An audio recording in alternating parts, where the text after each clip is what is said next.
Hi, இந்த வீடியோவில் ஒரு முக்கியமான விஷயத்தை தான் உங்ககிட்ட நான் ஷேர் பண்ண போகிறேன். என்ன முக்கியமான விஷயம் பார்த்தீங்கன்னா, நான் வந்துட்டு பார்த்தீங்கன்னா மல்லிகை ஷாப்பில் தனியாத்தூள் பாக்கெட்டு வாங்குறதுக்காக நான் போயிருந்தேன். இப்போ எனக்கு ஒரு தனியாத்தூள் பாக்கெட்டு தேவைப்பட்டுச்சு. அதனால் நான் என்ன பண்ணேன், எங்கள் வீட்டுக்கு பக்கத்தில் இருக்கிற மல்லிகை ஷாப்பில் போயிட்டு அண்ணாச்சி எனக்கு வந்துட்டு பார்த்தீங்கன்னா தனியாத்தூள் பாக்கெட் ஒன்று 10 ரூபாய்க்கு கொடுங்க அப்படின்னு கேட்டேன். அவங்க வந்துட்டு பார்த்தீங்கன்னா 10 ரூபாய்க்கு தனியாத்தூள் பாக்கெட்டு எனக்கு ஒன்று கொடுத்தாங்க. நானும் என்ன பண்ணிட்டேன், வாங்கிட்டேன். இப்போ தனியாத்தூள் பாக்கெட்டு ஒன்று வாங்கிட்டேன்.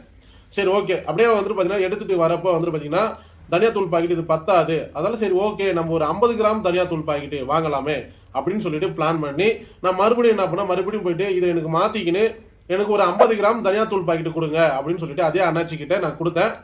அவரும் வந்துட்டு பார்த்தீங்கன்னா யதார்த்தமாக தான் 50 கிராம் தனியாத்தூள் பாக்கெட்டு எனக்கு கொடுத்தாரு. சரி, ஓகே. இந்த 50 கிராம் தனியாத்தூள் பாக்கெட்டை நான் வாங்கிக்கிட்டு நான் ரோட்டில் நடந்து வந்துட்டு இருக்கும்போது தான் எனக்கு ஒரு யோசனை ஒன்று தோணுச்சு.